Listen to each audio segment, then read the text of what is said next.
Assalamualaikum warahmatullahi wabarakatuh. Kami dari kelompok 6 akan mempresentasikan mengenai reproduksi terumbu karang. Kelompok kami yaitu beranggotakan Alifia Gayatri, Aida Firjatullah, Irianto Paulus, Siva Fauzia, Talita Safa, Titan Fasta, dan juga Windy Oktaviani. Reproduksi aseksual yaitu merupakan reproduksi yang tidak melibatkan peleburan gamet jantan atau sperma dan juga gamet betina atau ovum. Pada reproduksi ini, polip atau koloni karang membentuk polip atau koloni baru melalui pemisahan potongan-potongan tubuh atau rangka. Ada pertumbuhan koloni dan juga ada pembentukan koloni baru. Reproduksi aseksual dapat terjadi melalui berbagai cara, yaitu yang pertama ada pertunasan secara intratentakular, yang kedua ada fragmentasi, yang ketiga ada polip bailout, dan yang terakhir ada partenogenesis. Pertunasan secara intratentakular yaitu satu polip akan membelah menjadi dua polip, di mana polip yang baru akan tumbuh dari polip yang lama. Pertunasan ekstratentakular yaitu tumbuhnya polip baru di antara polip-polip lama. Fragmentasi yaitu pembentukan koloni baru dari patahan karang.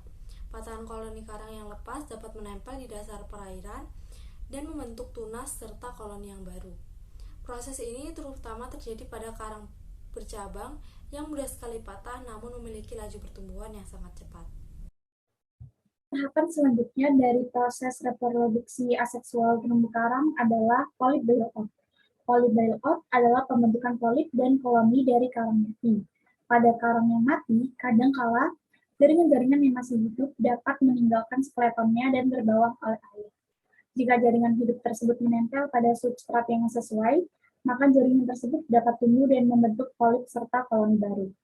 Pada karang Seriatopora histrik, proses polip bailout ini merupakan respon terhadap stres sekaligus sebagai proses reproduksi. Individu polip awalnya menempel pada rangka kapur yang lama, lalu terbawa oleh arus air, kemudian melekat pada substrat yang baru.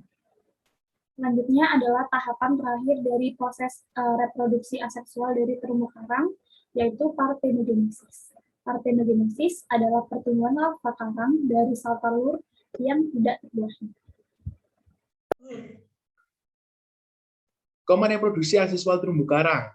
Skema ini dimulai dengan spermatogonium dan oogonium berkembang menjadi gamet. Selanjutnya, gamet yang sudah masak dilepas di dalam air, di mana terjadi pembuahan internal dan eksternal dan berubahnya menjadi zigot.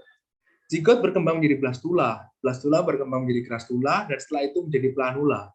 Planula ini yang akan diselubungi oleh silium akan berenang bebas. Dan jika menemukan tempat yang cocok, planula akan menempel dan menetap dengan posisi bagian mulut berada di sebelah atas, sedangkan bagian pangkalnya mengeluarkan zat untuk memperkuat penampelannya.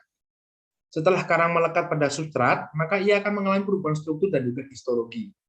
Reproduksi seksual.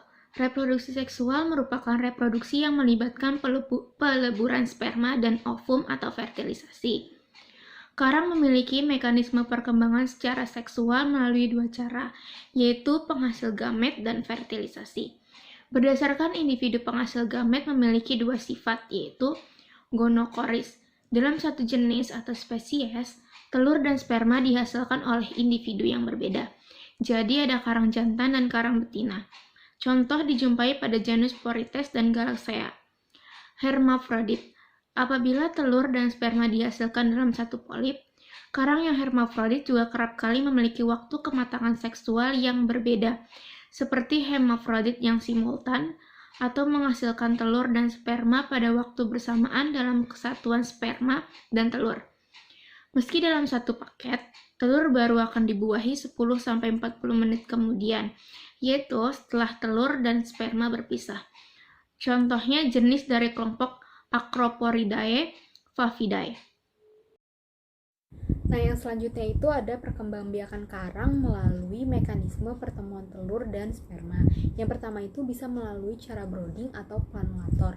Nah, brooding itu sendiri merupakan cara perkembangbiakan karang di mana sel telur dan sperma yang diproduksi tidak secara langsung dilepaskan ke perairan, yang nantinya bisa menyebabkan terjadi proses fertilisasi secara internal.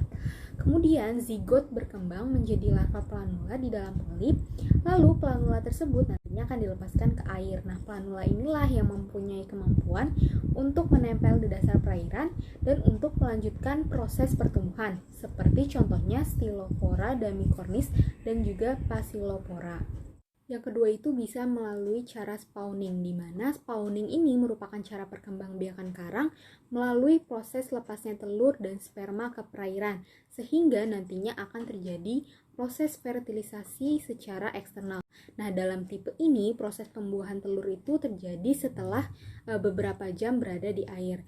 Nah, sebagian besar karang di dunia itu bereproduksi dengan cara spawning, begitu pula dengan reproduksi karang yang ada di Indonesia, misalnya itu pada Favia. Berdasarkan pada gambar, dijelaskan bahwa siklus reproduksi karang pada umumnya terjadi, yaitu telur dan sperma dilepaskan ke kolam air, lalu fertilisasi menjadi zigot terjadi di permukaan air. Zigot berkembang menjadi larva planula yang kemudian mengikuti pergerakan air. Planula akan tumbuh menjadi polip, lalu terjadi klasifikasi membentuk koloni karang. Klasifikasi merupakan proses yang menghasilkan kapur dan pembentukan rangka karang. Kapur dihasilkan dalam reaksi yang terjadi dalam metode sekarang. Reaksi pembentukan deposit kapur mensyaratkan tersedianya ion kalsium dan ion karbonat. Ion kalsium tersedia dalam perairan yang berasal dari pengikisan batuan di darat. Ion karbonat berasal dari pemecahan asam karbonat. Di sini sudah ada tabel perbandingan reproduksi seksual dan aseksual. Aspek yang dilihat yang pertama itu adalah waktu pembentukan anakan. Jadi kalau misalkan aseksual itu waktunya relatif singkat, sementara yang aseksual itu biasanya waktu dan prosesnya lebih panjang. Aspek yang kedua dilihat dari kemampuan beradaptasi. Kalau misalkan yang aseksual itu biasanya lebih rendah karena tidak adanya variasi genetik, sementara yang seksual itu lebih tinggi karena adanya variasi genetik. Yang ketiga dan keempat ini juga saling berhubungan banget loh, karena penyebarannya itu yang sangat terbatas kalau dia seksual, jadi kemungkinan terkena polutannya itu lebih sedikit. Kebalikannya, kalau yang seksual itu penyebarannya itu lebih luas, jadi kemungkinan transfer polutannya itu lebih banyak. Nah, ini referensi-referensi yang kita gunakan untuk membuat presentasi ini. Nah, karena sudah di akhir presentasi kami ucapkan terima kasih banyak dan mohon maaf yang sebesar-besarnya apabila masih ada kesalahan. Selanjutnya, ada sedikit video cuplikan tentang kesimpulan dari coral life cycle. The Amazon Coral Life Cycle. Dalam sekali setahun, setelah bulan purnama, karang melepaskan sel telur dan sel sperma mereka secara bersamaan loh.